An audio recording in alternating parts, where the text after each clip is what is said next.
Dutton Ranch Season 2 may be heading toward its most dangerous chapter yet. Because after that absolutely shocking finale, Beth and Rip are about to fight the biggest battle of their lives. And here's the thing, they aren't just fighting for their ranch anymore, they're fighting to bring Carter home alive. As the dust settles on Season 1, a pretty haunting truth emerges. The story is no longer about land, it's about family. And that realization, it literally changes absolutely everything. I mean, Season 1 left us with total chaos on every single side. Rob Will is dead, the cartel has only grown stronger. But what makes this aftermath so devastating is that Mariano finally has the ultimate leverage. Carter is now in enemy hands. So for the very first time, Mariano doesn't even need to attack the ranch directly. Why would he? He already holds the one thing they care about most. Section 1. 2 paths to rescue, blood or bargain. So now our characters are facing an immense tactical dilemma. Do they negotiate or do they go to war? Let's look at the quieter bargaining path first, which lies entirely with Oriana and Walken. After Rob Will's death, Oriana's entire world has practically shattered. She's carrying a child, she's completely lost the man who protected her, and the one person she desperately needs by her side right now is Carter. If she pushes Walken to help rescue him, well, that could change the entire trajectory of the season. And that brings us to Joaquin's breaking point. The guy is caught in a severe psychological crossfire right now. On one side, you have his unwavering loyalty to his father, Mariano. But on the other side, his crushing, growing guilt over absolutely everything that's happened. Sooner or later, he has to choose. If Joaquin actually turns against Mariano, a quiet rescue might be possible without massive casualties.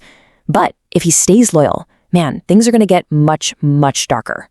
Because that leads us to the explosive second option, war. Look, let's be honest with ourselves.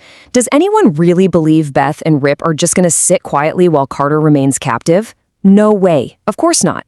The very second they know where he is, they are launching a rescue mission. But here's the really suspenseful question we need to be asking. Who goes to war with them? Section 2, the ultimate crossover. Worlds collide. For months, a massive crossover just felt like wishful fan thinking. But now, the puzzle pieces are actually fitting together perfectly. Think about it. If Tate goes missing while heading toward Texas, the entire situation shifts. Suddenly, Casey Dutton has a massive, deeply personal reason to come south. And if both Carter and Tate need saving at the exact same time, that creates the perfect storyline. Just imagine Casey, Beth, and Rip all uniting against a common enemy. That is exactly the kind of massive television event that elevates Season 2 far beyond the first. Section 3, the wild card, Bula's revenge. While everyone is entirely focused on Carter, Bula is quietly becoming the ultimate wild card in all of this.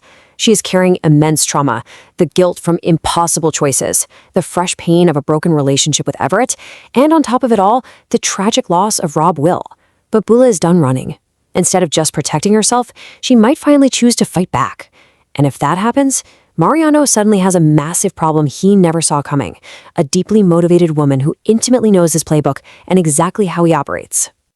Section 4, Mariano's master plan, a Yellowstone-level villain. Season 2 is about to escalate Mariano into a masterful, incredibly patient psychological mastermind. His playbook is chillingly simple. Step 1, wait. Step 2, manipulate. Step 3, force impossible choices. You see, the smartest, most terrifying villains out there don't rush into immediate attacks. Their real power lies in fear, control, and absolute patience. Mariano doesn't need to strike it. Right now, he's simply setting the board. And here is the heaviest, most chilling realization of all. Mariano's endgame, it actually isn't to kill them. It's to own them. He doesn't want to destroy the ranch. He wants to force Beth and Rip to temporarily work for him, to obey him, and play entirely by his rules. Honestly, the psychological tension of that dynamic would be infinitely more intense than any simple gunfight could ever be. Section 5, the Horizon release timeline. Bringing this back to the real world for a second, the great news is that Season 2 has officially been confirmed, and reports suggest there are some very long-term franchise plans in place. Production is expected to move forward in 2026, which points toward an anticipated premiere in 2027. While nothing is locked in stone just yet, one thing feels absolutely certain. The Dutton Ranch universe is not slowing down anytime soon. Which leaves us with a pretty haunting final thought. The real question now isn't whether Carter will be rescued. It's what will Beth and Rip be willing to sacrifice to bring him home? Because once Mariano forces this family into a corner, somebody is going to lose everything. Thank you for joining me for this explainer. The war is just beginning.